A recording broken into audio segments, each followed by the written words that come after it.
어서 오세요. 반갑습니다. 안녕하세요. 저는 평범한 30대 초반 여자입니다. 다른 커플들처럼 몇 년간의 연애를 한 후에 남편과 결혼을 하였습니다. 결혼한 지 제법 시간이 지났지만 아직까지는 제가 낳은 아이가 없습니다.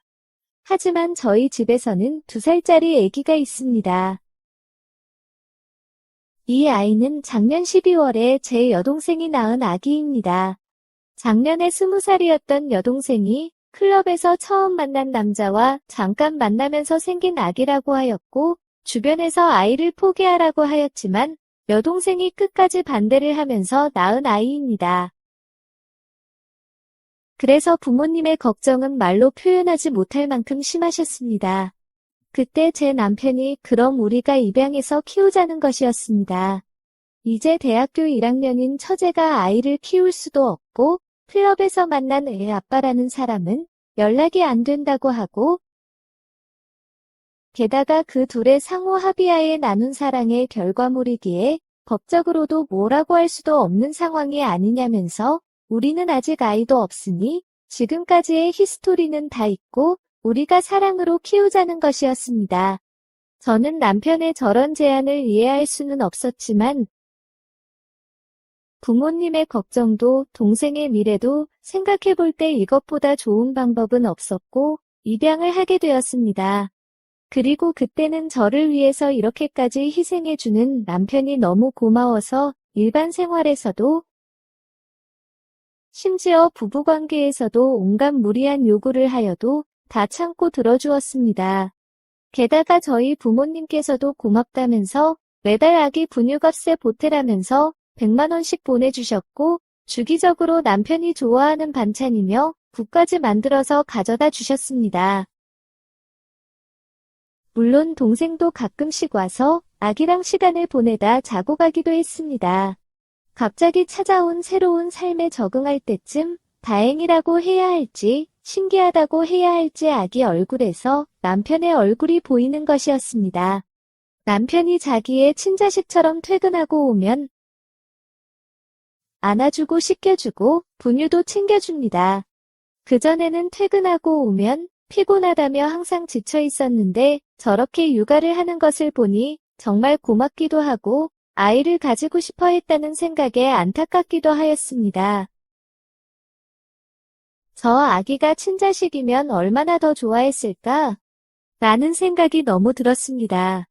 그래서 제가 회사를 다니면서 아기를 계속 이모님 손에 키울 수도 없기에 회사를 그만두고 아기를 키우면서 저희 부부 아이를 가져야겠다는 강한 의지가 생겼습니다. 아기를 좋아하는 남편도 있지만 저도 보다 보니 너무 예쁘고 제가 낳은 아이도 가지고 싶은 마음이 점점 더 커졌습니다. 이런 제 의지를 여러 번 남편에게 표현을 하였지만 그럴 때마다 남편은 저의 마음을 거절하였고 어느 순간부터는 저와의 관계를 피하기 시작하는 것이었습니다. 시간이 지나고 피하는 날이 거듭될수록 제 자존감도 낮아지고 마음의 상처만 쌓이기 시작했습니다. 아기를 저렇게 좋아하면서 왜 우리 부부의 아기를 가지는 것에 저렇게 부정적인 것인지 도저히 이해도 되지 않았습니다. 특히 제가 아이에게 조금만 실수를 해도 남편이 격하게 반응하는 모습이 서운하다 못해 너무 이상했습니다. 어느 날 갑자기 준비도 없이 애 엄마가 되었는데 실수를 좀 할 수도 있는 것인데 너무하다 할 정도로 나무랐습니다. 닮아가는 얼굴과 매일같이 칼퇴근해서 들어와 잠들기 전까지 아기하고만 보내는 모습, 제 동생에게 자주 전화를 걸어서 한참 동안 아기 관련된 이야기를 하거나 가끔씩 저를 빼고 둘이서 마트에서 아기용품을 사려 가는 등 석연치 않는 모습이 점점 보이기 시작하였고 하루하루가 지날수록 점점 더 남편의 얼굴이 보이는 아기의 얼굴을 보면서 뭐에 홀린 듯이 친자 검사를 하게 되었습니다. 분명 돈 낭비일 거라고 절대 친자일 리가 없다며 마음을 다잡고 검사 결과가 오기 전까지 잊고 지내려고 하였지만 머릿속에서 잊히지가 않았습니다. 잠도 잘 못 자고 신경도 예민해지고 심지어 생리주기가 엉망이 될 정도로 스트레스가 상당하였습니다. 그렇게 온 검사서를 보고서는 저는 자리에 주저앉고 말았습니다. 남편의 친자가 맞았습니다. 그동안 제가 겪었던 수모와 서운했던 일들이 머릿속으로 지나가면서 손이 부들부들 떨렸습니다. 이 일을 어떻게 해야 하나 막막했습니다. 모든 것을 공개하고 처리하자니 충격을 받을 부모님도 걱정이고 남편과 이혼을 하고 여동생과 결혼하는 꼴을 보면서 살자니 제가 미칠 것 같고 아니면 지금처럼 모르는 척 아기를 키우면서 바보처럼 살자니 제 인생이 너무 불쌍하다는 생각이 들었습니다. 저를 속이고 관계까지 가져서 아이까지 낳고 심지어 제 손에 키우게 한 저것들을 생각하니 당장이라도 사회에서 매장이 되도록 인터넷에도 올리고 그들이 다니는 회사나 학교에 다 알리고 싶지만 제 동생이다 보니 그러지도 못하겠더라고요. 결국 수많은 고민 끝에 남편과 동생을 불려 검사 결과서를 보여주며 사실대로 말해달라고 하였습니다. 그들은 무척이나 당황한 표정들이었습니다. 절대 안 걸릴 줄 알았던 것 같습니다. 일반적으로 친자 검사를 자주 하는 것은 아니니까요. 남편이 저 몰래 대학생이 된 동생에게 몇 번 용돈도 주고 만나서 밥도 사주고 했다고 합니다. 그러면서 가끔씩 보면 만남이 정례화가 되었고 그러다가 밥만 먹던 자리가 술자리로 변하기 시작했고 딱 한 번 술김에 실수를 저질렀는데 그 실수가 임신이 된 것이었습니다. 그 둘이서 수많은 고민을 하면서 나쁜 생각까지도 고려하였지만 도저히 뱃속의 아기에게 그럴 수가 없어서 찾은 방법이 저를 속이고 아기를 남편이 입양하는 계획이었던 것이었습니다. 앞으로 그 둘에게 어떻게 할 거냐고 물었습니다. 여동생도 남편에게 남자로서 마음이 없고 남편도 처제에게 여자로서 마음을 가진 적이 없다면서 같이 아기를 잘 키우면서 평생 저에게 은혜를 갚으면서 살겠다는 것이었습니다. 남편에게 제가 도련님의 아이를 낳아서 같이 키우면서 행복하게 살자고 하면 쉽게 받아들일 수 있냐는 제 질문에 고개를 떨구고 아무 말도 하지 못했습니다. 일단 생각할 시간이 너무 필요했기에 그 둘 보고 아기랑 같이 집에서 나가달라고 하고 싶었지만 자식이라고 해야 할지 조카라고 해야 할지 그 애매한 아기랑 이 겨울에 무작정 나가라고 하기에는 너무 매정한 것 같아 제가 짐을 챙겨서 일단 집을 나왔습니다. 현재 회사 근처에 작은 원룸을 얻고 지내고 있습니다. 아기는 동생이 제 집에서 보고 있고 부모님께는 제가 지방으로 장기 출장을 갔다고 하였습니다. 약 2달 정도를 이렇게 지내고 있는데 아직 결정을 하지 못했습니다. 머리로는 그들의 찾은 방법이 가장 현명하고 저 역시도 이해하고 용서하며 잘 키우면 된다고 생각은 들지만 너무나 화가 나고 눈물이 계속 납니다. 정말 용서하고 현실을 받아들이는 것 밖에 방법이 없는 걸까요? 제가 이혼하고 저 혼자 살겠다며 나 몰라라 하면 제 동생과 저 아기의 미래는 힘들어질 수도 있겠죠? 그리고 저희 부모님은 충격을 많이 받으시겠죠? 어떻게 해야 할까요? 오늘의 사연은 여기까지입니다. 구독과 좋아요, 알림 설정 부탁드립니다. 긴 글을 읽어주셔서 감사합니다. 구독과 좋아요 꾹꾹 눌러주세요. 꾹꾹. 알림 설정도 꾹꾹 눌러주세요. 한 가족의 한씨 집안은 모든 것이 완벽한 조화 속에 있는 듯했다. 가족의 가장인 준호는 늘 과묵하고 존경받는 사람이었으며 이웃들 사이에서도 그의 도덕성과 지혜로 잘 알려져 있었다. 58세인 그는 아내 유라와 함께 조용한 삶을 살며 정원을 가꾸거나 자신의 고향 역사에 관한 오래된 책을 읽으며 대부분의 시간을 보냈다. 그러나 그의 첫째 아들 민호와 며느리 수연이 새로 구입한 아파트를 리모델링하는 동안 부모님 댁으로 잠시 이사 오면서 모든 것이 바뀌었다. 28세의 수연은 은은하고 마치 이 세상의 사람이 아닌 듯한 아름다움을 가진 여성이었다. 그녀는 그저 존재만으로도 주변을 밝히는 사람이었으며 항상 부드러운 미소를 동반하며 조심스럽게 표현하는 말투를 가지고 있었다. 준호는 그녀를 가족의 일원으로 여기며 특별히 다른 감정을 느끼지 않았다. 하지만 시간이 지나면서 무언가 달라지기 시작했다. 처음에는 준호도 자신에게 떠오르는 생각들을 무시하려고 애썼다. 그는 단지 그녀와 더 많은 시간을 보내는 데에서 오는 결과일 뿐이라고 스스로를 탓했다. 아내 유라가 친척을 방문하거나 지역 사회 문제를 해결하러 나가는 경우가 많아졌기 때문이다.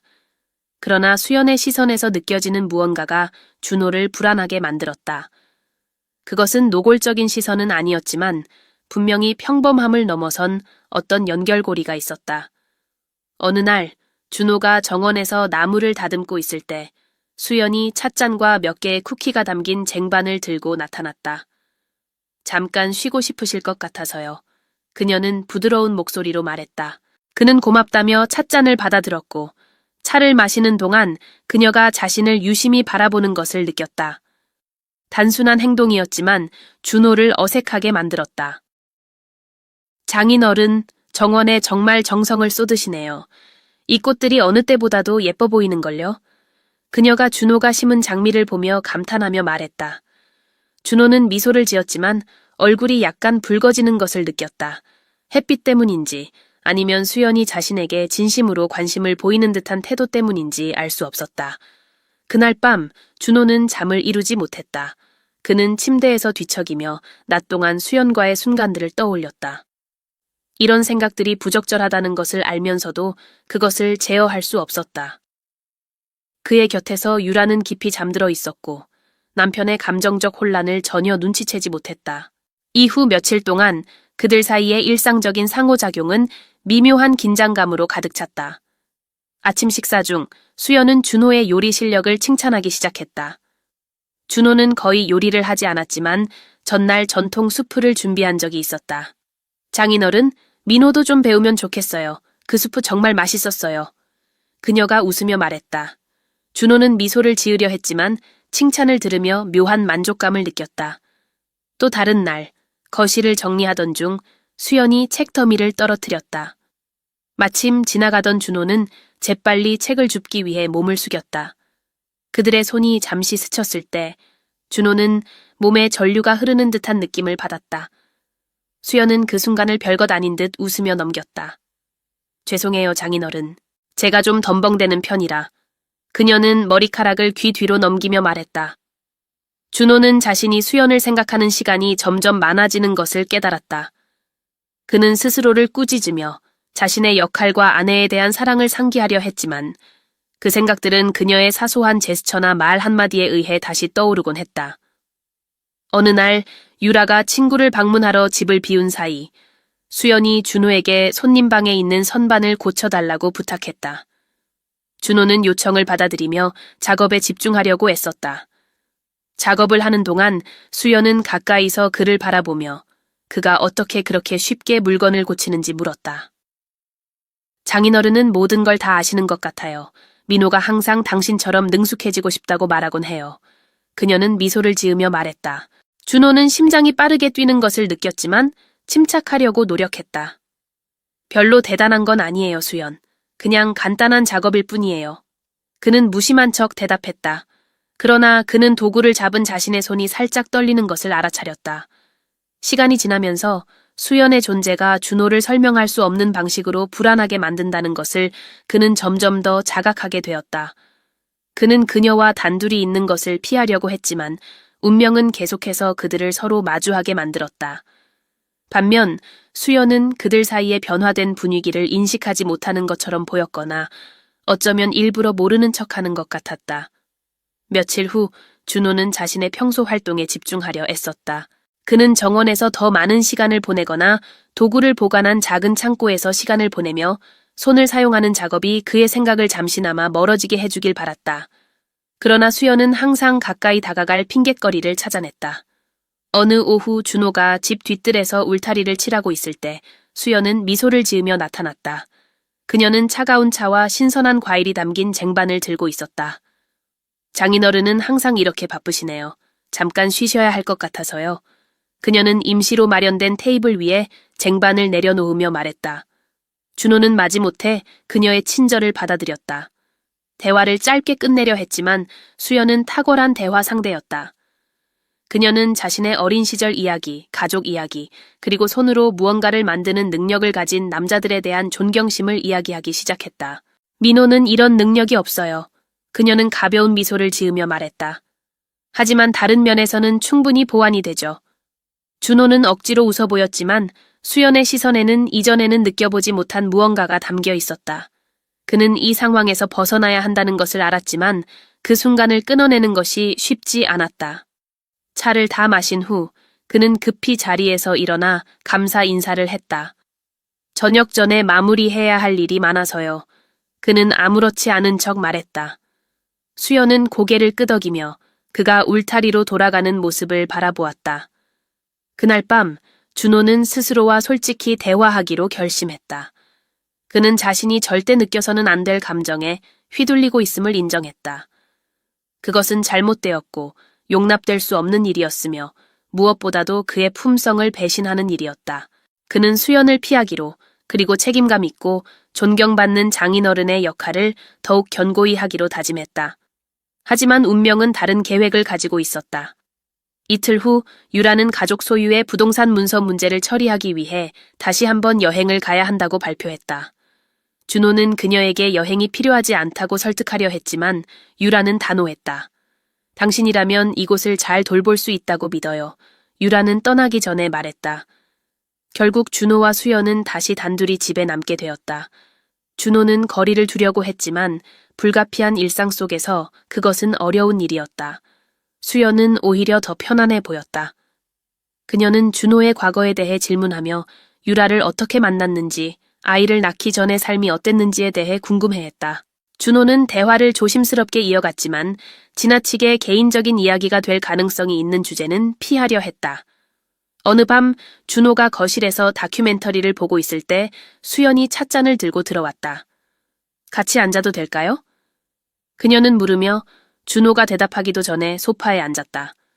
그녀는 충분히 가까운 곳에 자리 잡아 준호가 그녀의 존재감을 또렷이 느낄 수 있었다. 물론 편하게 앉으세요. 준호는 무심한 척 대답했다. 수연은 준호의 역사와 문화에 대한 지식에 감탄한다며 이야기를 시작했다. 민호는 항상 장인어른이 자기가 아는 사람 중 가장 현명하다고 말해요. 그녀가 미소 지으며 말했다. 준호는 주제를 바꾸려 했지만 수연은 대화에 준호가 몰입하도록 계속 이야기를 이어갔다. 대화 도중 그녀는 찻잔을 테이블 위에 놓고 몸을 약간 돌려 소파 등받이에 팔을 올렸다. 장인어른은 다른 사람들과 다르세요. 고요함과 존재감이 남다르시죠. 그녀는 준호의 눈을 똑바로 바라보며 말했다. 준호는 얼굴이 달아오르는 것을 느꼈고 시선을 돌려 텔레비전 화면에 집중하려는 척했다. 이어진 침묵은 너무나 무거웠다. 준호는 일어나서 대화를 끝내야 한다는 것을 알았지만 몸이 말을 듣지 않았다. 수연은 그의 망설임을 눈치채고 주제를 갑자기 바꿔 새 아파트의 리모델링 계획에 대해 이야기하기 시작했다. 준호는 그 틈을 타 자세를 가다듬고 잠자리에 들 시간이라며 대화를 마무리했다. 그날 밤 준호는 잠들 수 없었다. 수연의 말이 계속 머릿속에서 맴돌았고 그녀의 의도를 잘못 이해한 것인지 아니면 정말 무언가가 있는 것인지 헷갈렸다. 그는 자신의 생각과 싸우며 모든 것이 단순히 자신의 착각이라고 스스로를 설득하려 했다. 다음 날 수연은 더 조용해 보였다. 그녀는 긴 대화를 피하며 대부분의 시간을 방에서 보냈고 준호를 혼자 생각에 잠기게 했다. 준호는 안도감을 느껴야 했지만 대신 더욱 불안해졌다. 그녀의 부재는 오히려 집안의 공기를 더 무겁게 만들었다. 해가 지고 준호는 상황을 정리할 필요성을 느꼈다. 그는 손님방 문을 두드렸고 수연이 문을 열며 놀란 표정으로 그를 맞이했지만 안으로 들어오라고 권했다. 준호는 잠시 망설이다가 문을 넘었다. 방은 간결하지만 정돈되어 있었고 은은한 꽃향기가 공기 중에 감돌았다. 우리 이야기를 해야 할 것 같아요. 준호는 단호하게 들리려 노력하며 말했다. 수연은 고개를 끄덕이며 침대 가장자리에 앉았다. 준호는 근처 의자에 앉아 깊은 숨을 들이쉬고 말을 이어갔다. 우리 사이에 일어나고 있는 뭔가가 있지 않나 싶어요. 제 착각일 수도 있겠지만 솔직히 말씀드리고 싶었습니다. 이게 저를 많이 괴롭게 하고 있어요. 수연은 잠시 준호를 바라보았고 그녀의 눈에는 여러 감정이 섞인 듯 보였다. 장인어른께 불편함을 드릴 생각은 없었어요. 만약 제가 잘못했다면 사과드리고 싶어요. 그녀는 낮은 목소리로 말했다. 준호는 어깨에서 무거운 짐이 내려가는 듯한 기분이었지만 동시에 그녀의 대답이 어딘가 완벽하지 않다는 느낌을 받았다. 그는 모든 것이 단순한 오해라고 믿고 싶었지만 그녀의 눈빛에는 다른 무언가가 담겨 있었다. 준호는 방을 나서면서 더욱 혼란스러웠다. 대화는 그의 죄책감을 어느 정도 덜어주었지만 그가 부정하려 했던 감정은 여전히 남아 있었다. 며칠 동안 준호는 수연과의 긴 대화를 피하며 자신의 일에 몰두하려 애썼다. 하지만 긴장감은 서로 마주칠 때마다 점점 더 커져갔다. 그날 밤 집은 완전한 침묵에 잠겨 있었다. 민호는 출장 중이었고 유라는 아직 돌아오지 않았다. 준호는 거실에서 책을 읽으며 마음을 진정시키려 했지만 생각이 계속 산만해졌다. 바로 그때 수연이 다시 나타났다. 이번에는 단순한 드레스를 입고 있었지만 그녀의 실루엣이 돋보였다. 그녀는 찻잔을 들고 소파에 앉아 준호 가까이로 다가왔다. 장인어른, 요즘 너무 긴장하신 것 같아요. 무슨 걱정이라도 있으세요? 그녀는 진심 어린 걱정을 담은 눈빛으로 물었다. 준호는 망설이며 심장이 점점 빨리 뛰는 것을 느꼈다. 아니요, 별일 없어요. 그는 시선을 돌리며 대답했지만 그녀의 가까운 존재감 때문에 쉽지 않았다. 가끔은 걱정을 말하는 것도 도움이 돼요. 마음의 짐을 덜어낼 수 있거든요. 수연은 그의 팔에 부드럽게 손을 올렸다.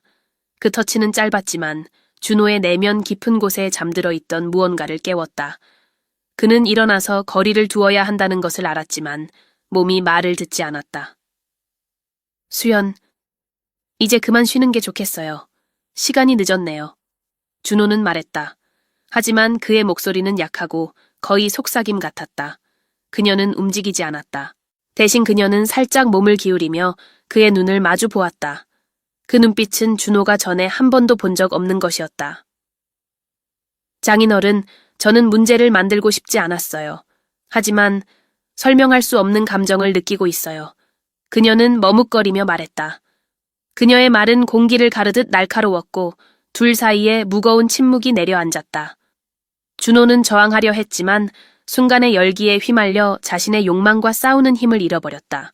그가 이해하기도 전에 두 사람은 너무 가까워져 있었다.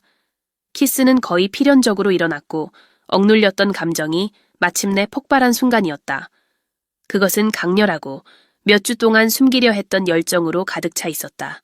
준호는 그것이 잘못되었음을, 가족의 신뢰를 배신하고 있음을 알았지만 그 순간에는 모든 것이 그를 집어삼키는 욕망 앞에서 무의미해 보였다. 단순한 키스로 시작된 것이 빠르게 격해졌다. 쌓여있던 긴장은 시간과 현실을 벗어난 순간으로 폭발했다. 주변의 모든 것을 잊었고 심지어 누군가 들이닥칠 가능성조차도 잊었다. 그러나 그들은 알지 못했다. 유라가 예상보다 일찍 집으로 돌아왔다는 것을. 그녀는 조용히 집 안으로 들어와 피곤한 몸으로 짐을 들고 있었다. 거실을 지나가던 그녀는 믿을 수 없는 장면을 목격했다. 남편과 며느리가 친밀한 순간을 공유하고 있는 것을. 준호. 유라는 충격과 불신으로 가득 찬 목소리로 외쳤다. 그 소리는 집안 곳곳에 울려 퍼졌고 두 사람이 빠져있던 트랜스를 깨뜨렸다. 준호와 수연은 갑작스레 떨어졌고 얼굴에는 죄책감과 공포가 가득했다.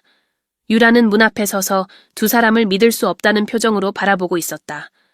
어떻게 이럴 수가 있어요? 유라는 떨리는 목소리로 말했다. 우리 집에서, 우리 아들의 아내와 함께? 준호, 당신이 어떻게 그럴 수 있어요? 준호는 말하려 했지만 말이 나오지 않았다. 변명의 여지가 없음을 그는 알고 있었다. 수연은 아무 말도 하지 않고 눈물이 그녀의 얼굴을 타고 흘러내리기 시작했다. 그 순간의 무게는 두 사람 모두를 짓눌렀고 그들은 가족의 삶이 영원히 변할 것임을 깨달았다. 유라는 돌아서서 거실을 떠났고 얼굴에는 깊은 실망의 표정이 새겨져 있었다. 준호는 가만히 서서 자신의 세계가 무너지는 것을 느꼈다.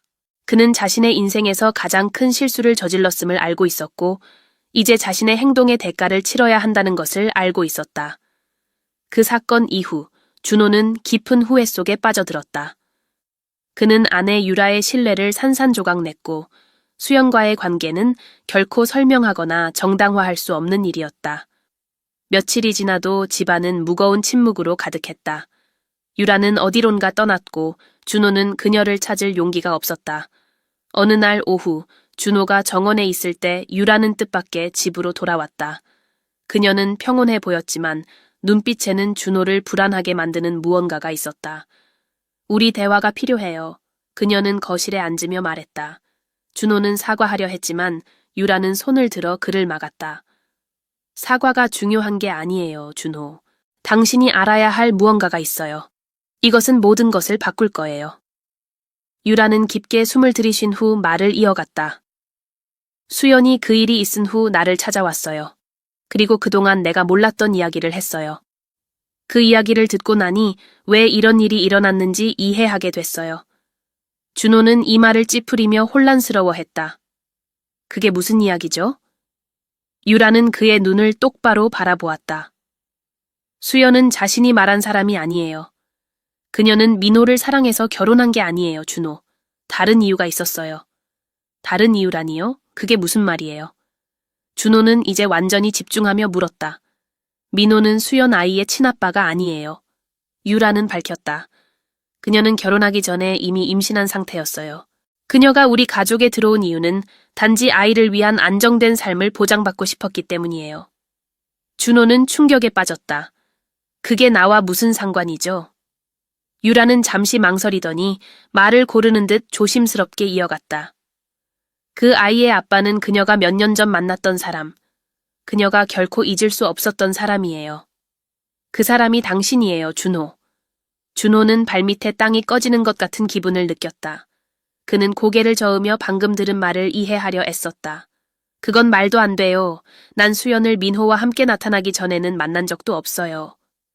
그녀는 당신을 오래전에 만났어요. 유라는 단호한 목소리로 말했다. 그녀가 아직 10대였을 때, 지역 행사에서요.